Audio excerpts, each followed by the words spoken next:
Digital Congo, la télévision numérique.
Bienvenue dans cette édition du journal Le Sommaire.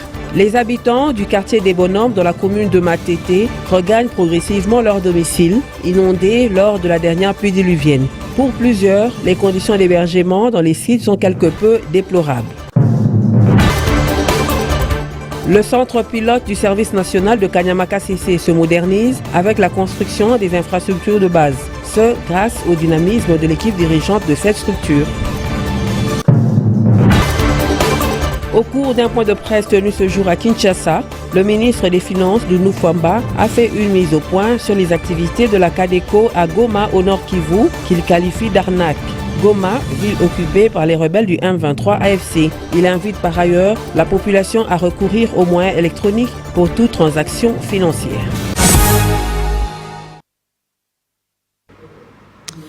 Merci de nous suivre. Quelques jours après les dernières inondations ayant occasionné autant de dégâts matériels le week-end dernier, certaines familles ont finalement regagné leur résidence ce jeudi 10 avril. Chacune d'elles fait de son mieux pour reprendre normalement la vie malgré les conséquences néfastes constatées. Elles n'ont pas oublié d'interpeller le gouvernement congolais en ce qui concerne leur situation. Jean-Émile Senga, Papi Domingo, fait le constat. 5 jours après les inondations causées par les dernières pluies diluviennes qui se sont abattues à Kinshasa, certaines familles essayent de rejoindre leur domicile. Sur leur visage, on lit la désolation. Les conséquences sont alarmantes.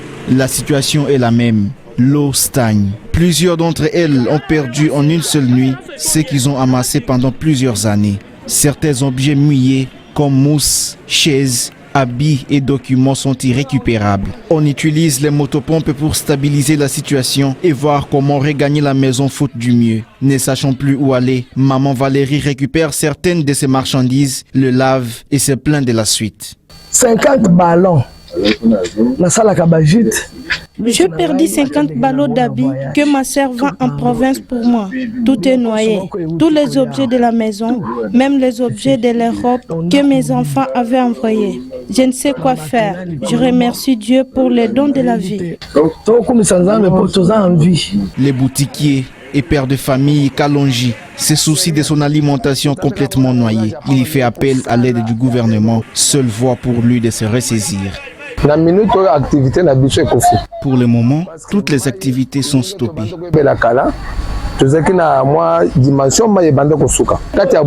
Tout était noyé, rien à récupérer.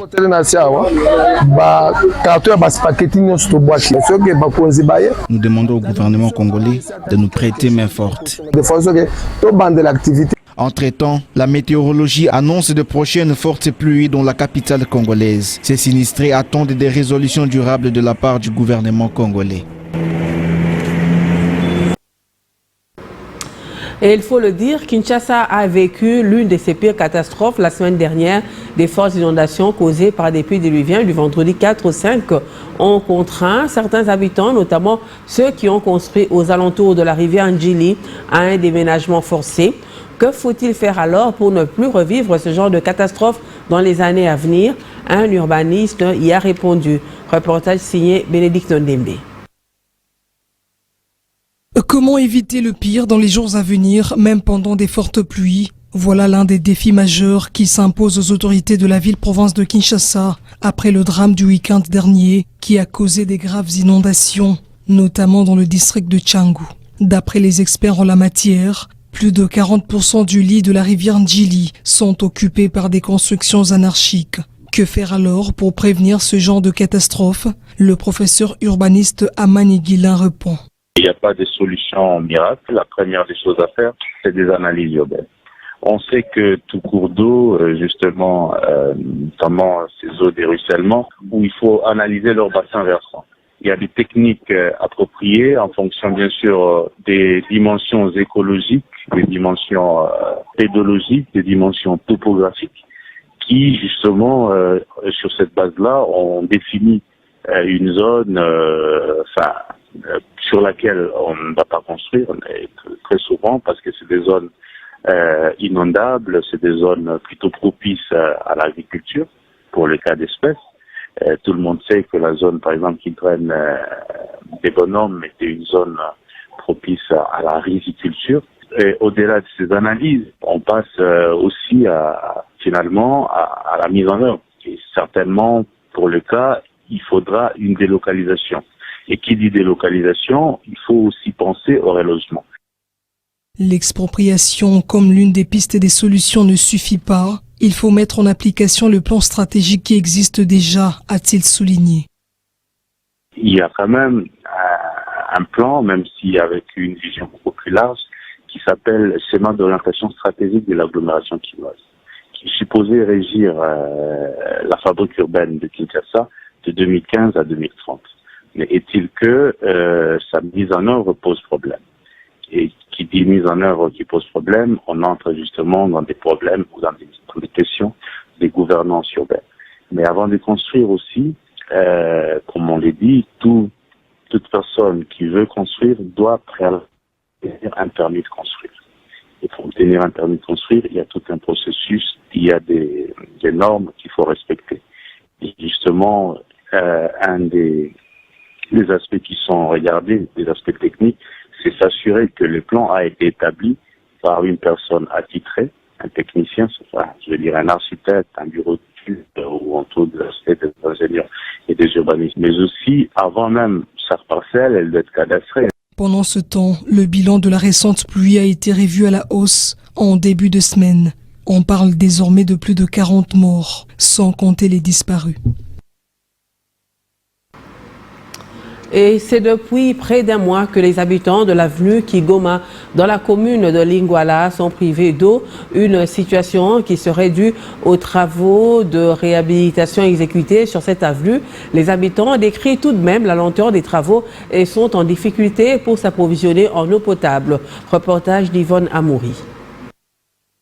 Un mois depuis que l'eau ne coule plus de ces robinets. Ils sont secs. La population des communes de Lingwala et Kinshasa, précisément sur les avenues Kigoma et Croix-Rouge, souffre de cette situation. Pour s'approvisionner en eau potable, elle parcourt des kilomètres, comme en témoigne un habitant du coin. Pour avoir de l'eau, il faut parcourir à une longue distance. Parce que chez nous, il n'y a pas de... Ce sont des travaux qu'on est en train de faire. C'est là qui nous amène un peu de difficultés. Ça fait plus d'un mois. Mais ils sont juste en même place. Ils travaillent parfois juste un tout petit peu, ils laissent. Et demain, ils reviennent pour recommencer ce qu'ils ont commencé. Selon toujours ses habitants, ce sont les travaux de construction de la route qui relie les avenues Dodoma et Mouchi qui seraient à la base. Tous les fils du courant et les tuyaux d'eau sont coupés. Cela fait près de 2 mois que nous n'avons pas d'eau. Qu'ils fassent vite ces travaux pour que nous puissions avoir de l'eau.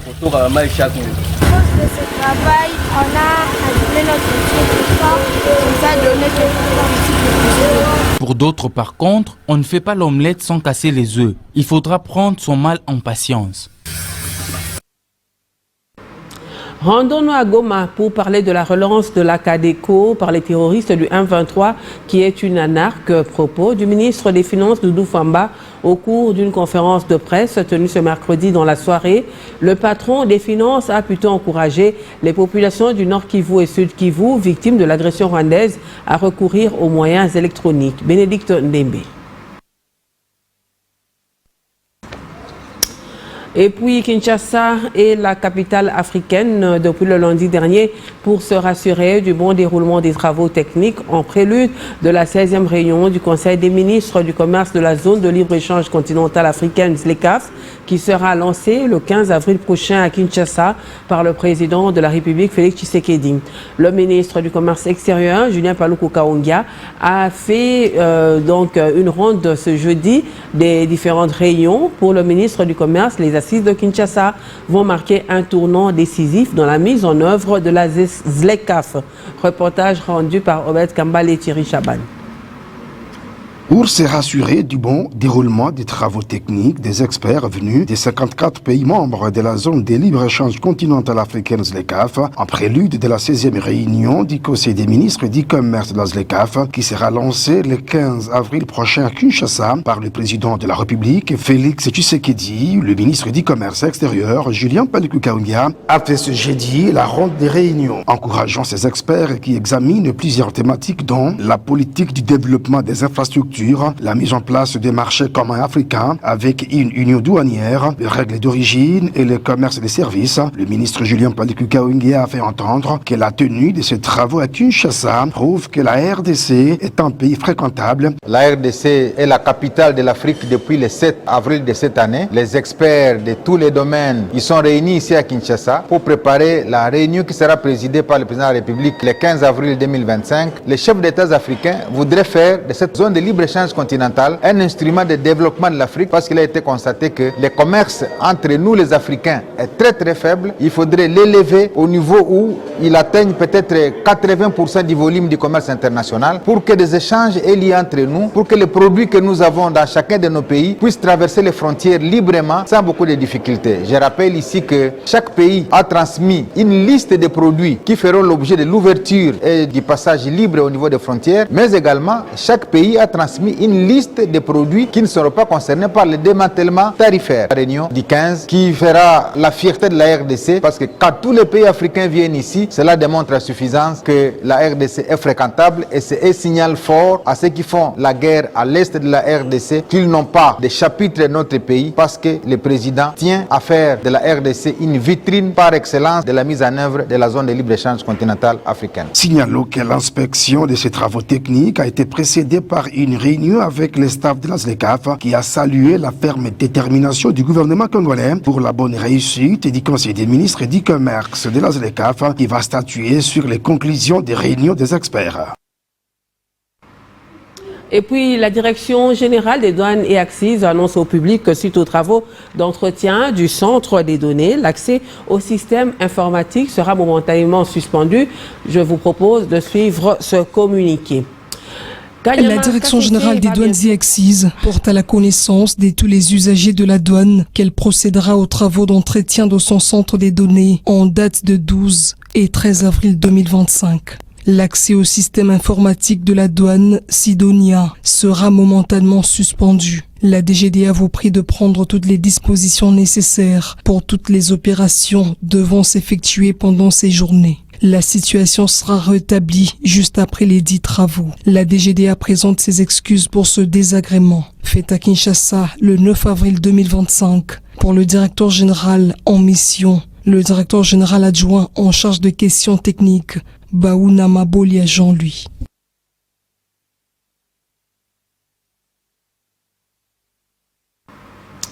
Le centre pilote du service national de Kanyamaka CC va bientôt faire peau neuve. Les travaux de rénovation s'effectuent dans ce centre pilote situé dans la province de la Lomami. Un hôpital ultramoderne est en construction dans cette partie de la République. Bénédicte Ndembe pour le commentaire. KCC se transforme, KCC se métamorphose, KCC se modernise, KCC se construit. Et le constat est clair dès l'arrivée. Nous sommes à l'aérodrome général d'armée Denis Kaloumé. L'hommage rendu au tout premier commandant du service national dépasse largement la seule façade du dit aérodrome. À l'intérieur des différents salons, en commençant par le présidentiel, on y trouve le reflet de l'ambition de donner le meilleur, donner plus, doter le meilleur. Voilà ce que vise le service national en construisant cet hôpital qui se veut ultra-moderne dans ce coin de la République.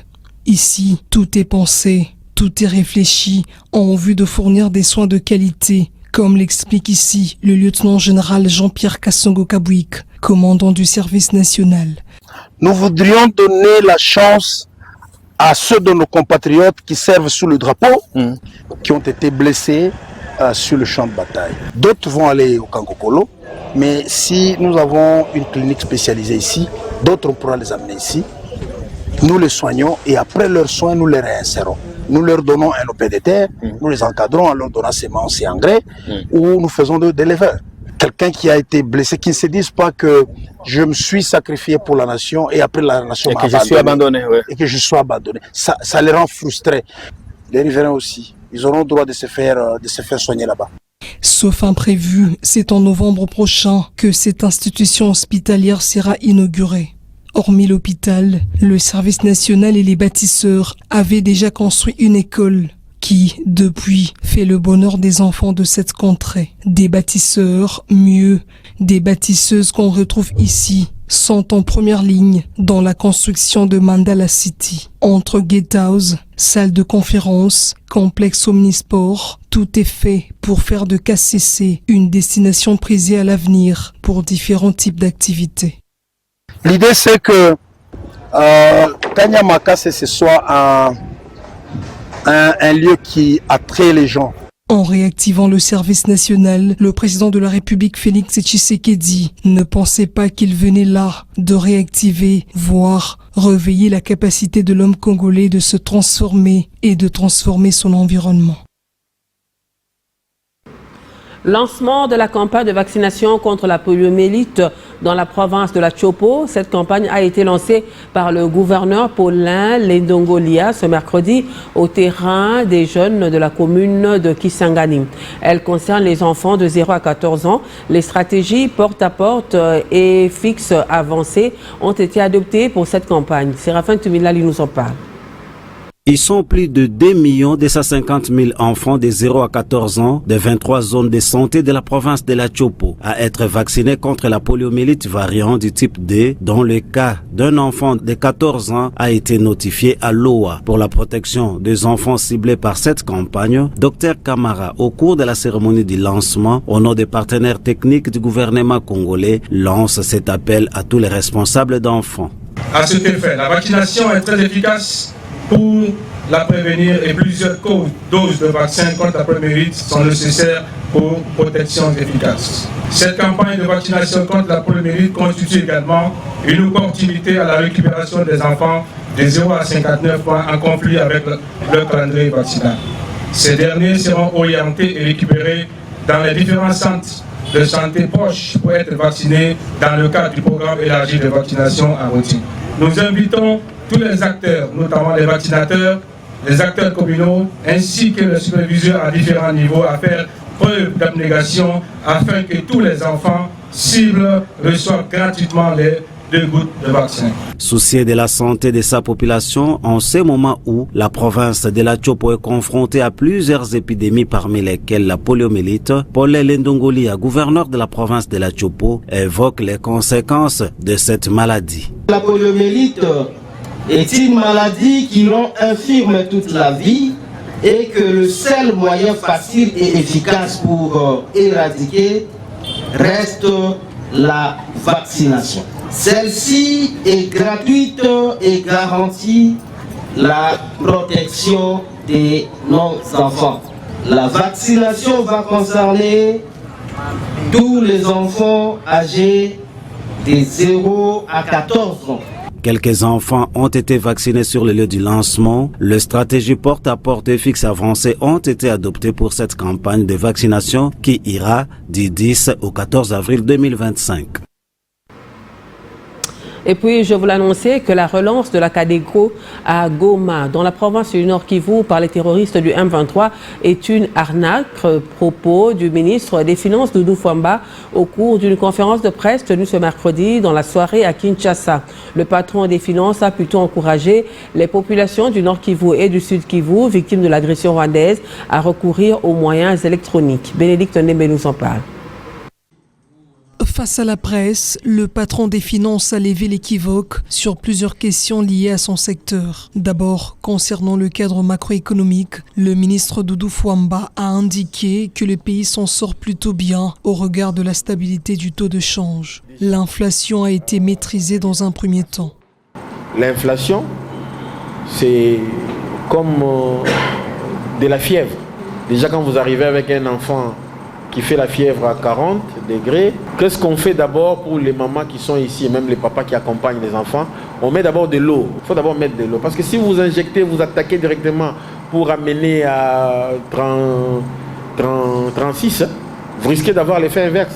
Plusieurs réalisations à mettre à l'actif du ministre congolais des Finances, Doudou Fwamba. Entre autres, les assignations budgétaires atteintes à 100%, le financement des travaux de la voirie urbaine de Kinshasa, la relance des travaux de la route de Passion de Nkamba, la mise en œuvre d'un plan de trésorerie prévisionnelle, de la politique budgétaire restrictive, ainsi que les rétablissements des fondamentaux en matière de dépenses publiques. Mais ça ne suffit pas. Il faut diversifier l'économie, a-t-il souligné. En dépit de la guerre d'agression rwandaise dans l'est du pays, la prise en charge des agents et fonctionnaires de l'État se fait de manière régulière, a-t-il ajouté.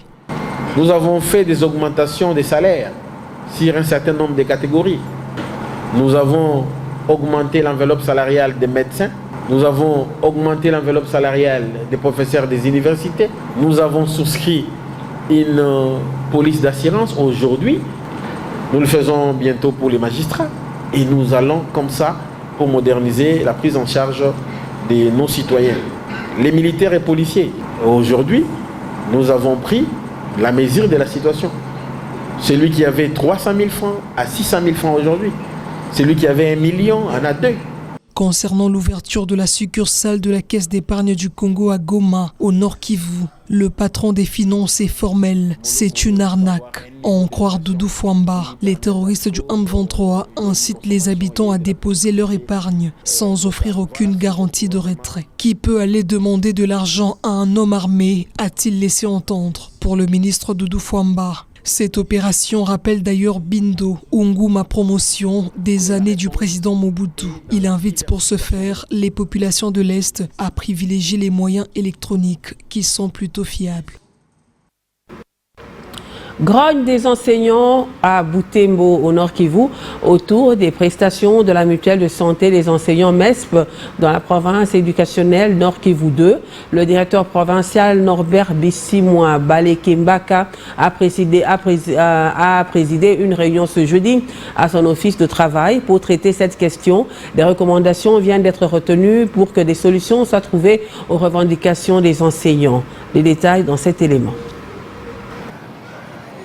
À Butembo, siège de la province éducationnelle Nord Kivu 2, autour d'une même table, le Proved, l'IPP, le Diprocop, l'ANAPECO, les syndicalistes provinciaux, les gestionnaires provinciaux des écoles conventionnées, les gestionnaires de la mutuelle de santé des enseignants MESP Beni et Butembo ont passé en revue l'état des lieux de la MESP au Nord Kivu 2. Jasper Katirissa, point focal MESP Nord Kivu 2, a présenté le fonctionnement, les menaces et opportunités de la MESP. Il a ainsi présenté les statistiques de ceux qui bénéficient des soins grâce à la MESP au Nord Kivu 2. Le directeur provincial de la province éducationnelle Nord Kivu 2 fait savoir qu'il a présidé cette séance de service dans le cadre du dialogue social, un des principes directeurs contenus dans le plan quinquennal 2024-2029 de son Excellence Madame le ministre d'État, ministre de l'Éducation nationale et Nouvelle Citoyenneté, professeur Raissa Maloudinanka. Des recommandations ont été adressées à l'issue de cette rencontre. Le maintien de la MESP qui reste salutaire pour les enseignants. Que les gestionnaires de la MESP améliorent leurs prestations en élargissant leurs actions dans les territoires de Beni et Lubero et en prenant en charge les dépendants en ville et en territoire. que soient organisées conjointement les séances de sensibilisation MESP et d'UNC intersyndicale à faveur des enseignants pour la vulgarisation des instructions en utilisant tous les canaux possibles. Que les syndicalistes soient intégrés dans la commission de satisfaction pour le suivi et évaluation de la qualité des soins des enseignants. Que les bénéficiaires reçoivent la copie de la facture après les soins. Une séance d'évaluation sera faite au mois de juin 2025. Que le PROVED identifie les bâtiments pouvant abriter les bureaux de la MESP dans les sous-divisions des territoires. Les enseignants réclament la non-prise en charge des dépendants des titulaires et la non-extension de la MESP dans leur territoire, citant Beni et Loubero. Et puis, c'est depuis le 26 mars que l'opération d'identification des églises et confessions religieuses a été lancée à Kinshasa par le ministre de la Justice, Constant Mutamba. Une opération qui vise à assainir le secteur des cultes en RDC afin de réglementer et encadrer les églises du pays. Et le ministre de la Justice, Constant Mutamba, a pour ce faire invité les chefs des confessions religieuses dans un communiqué publié le 8 avril de poursuivre l'opération. Les Kinois ont notamment salué cette initiative et demande et sollicite un suivi afin que cette mesure soit respectée. On les écoute dans ces propos recueillis par Josaphat Ngoba.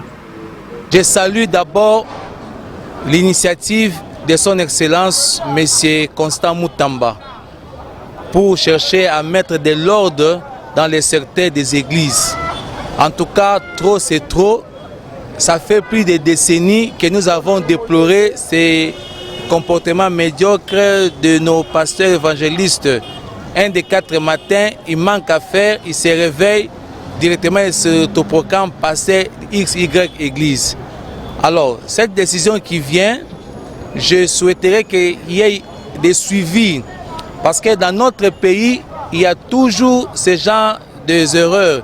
Quand on décide sur une chose, après-demain, ça sera des négligences et on oublie. Alors, je salue cette décision, comme j'ai dit tout au début là. Il faut qu'on arrive à mettre de l'ordre, identifier toutes les églises, c'est très important.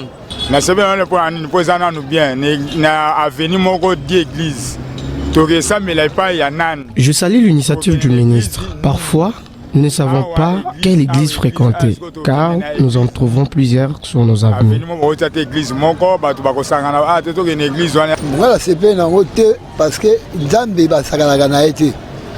Je ne suis pas d'accord avec cette décision du ministre de la Justice. C'est Dieu lui-même qui doit décider sur le sort des églises.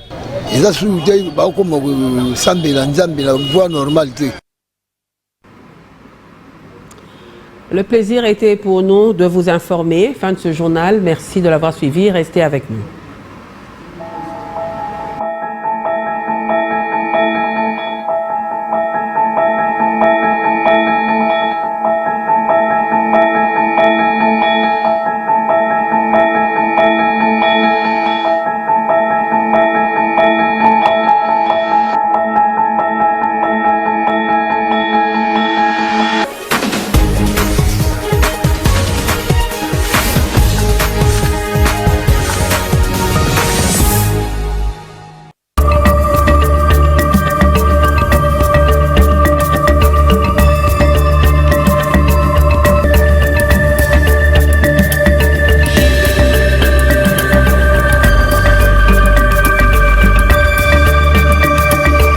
Mesdames et messieurs, bienvenue à la lecture de journaux parus ce jeudi 10 avril à Kinshasa. Démarrons cette lecture par la référence plus qui annonce à sa une au sujet de dialogue que le violon ne s'accorde pas entre les deux parties. On peut lire « Les violons ne s'accordent pas entre les deux parties aux négociations sous la médiation du Qatar pour résoudre la crise sécuritaire à l'est de la République démocratique du Congo, les deux camps appliquant la politique de l'OTAN l'Autriche, alors qu'on s'attendait à ce que le dialogue entre le gouvernement de la République démocratique du Congo et le mouvement rebelle AFC M23 soutenu par le Rwanda à Doha puisse débuter le 9 avril selon certains médias périphériques. L'AFC M23 qui aligne les représentants de haut niveau déplore que la partie gouvernement congolais ne soit représentée que par des experts et des technocrates, d'où le report de ce nouveau rendez-vous. Le quotidien La Percée parle d'imbroglio aux négociations entre le gouvernement congolais et le M23 à Doha. Le journal estime que le gouvernement congolais et le M23 ont débuté les négociations hier mercredi 9 avril 2025 à Doha, capitale du Qatar. Cette rencontre peu ordinaire, organisée sous la médiation discrète des autorités qataries, vise à avancer vers une résolution pacifique du conflit qui ravage l'est de la République démocratique du Congo. Et la mission principale de ces discussions est de ramener la paix dans une région marquée par des affrontements entre les forces armées de la République démocratique du Congo soutenues par le Wazalendo et le rebelle de l'AFC M23 appuyé par l'armée rwandaise. La clôture était marquée par une étape importante avec une première rencontre en face à face entre les deux camps. Selon plusieurs sources,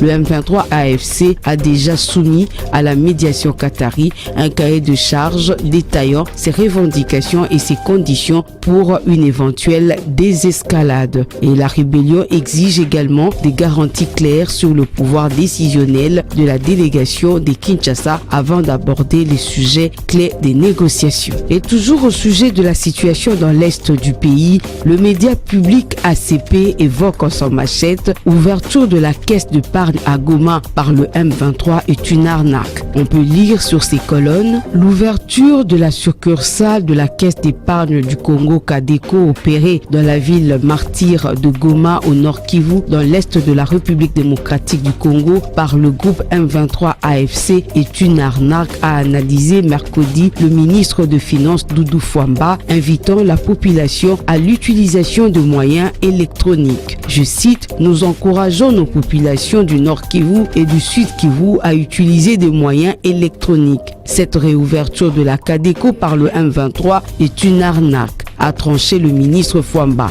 Il demande à la population de déposer leur épargne sans aucune garantie de retrait, a-t-il ajouté. Lors d'un échange avec la presse, cette opération rappelle Bindo Onguma promotion des années du président Mobutu. Pour conclure, le ministre Fwamba s'est interrogé qui va demander de l'argent à un homme en armes. Auparavant, l'Argentin national a indiqué que l'occupation de quelques villes et localités dans les deux provinces a fait perdre à l'État 4,5% de ses ressources budgétaires. Dans un autre registre, le quotidien Forum des As titre à sa une « Vivement une brigade de prévention des maladies hydriques ». Pour le journal, comme après le passage d'un typhon, la forte pluie du week-end a laissé des empreintes, principalement dans le quartier Salongo-Ndano, de Limete et vallée de Massina Petro-Congo. Toute proportion gardée, certains coins du quartier des bonhommes de Matete n'ont pas non plus été épargnés. Le moins que l'on puisse dire est que la pluie de vendredi 4 et samedi 5 avril a corrompu l'environnement,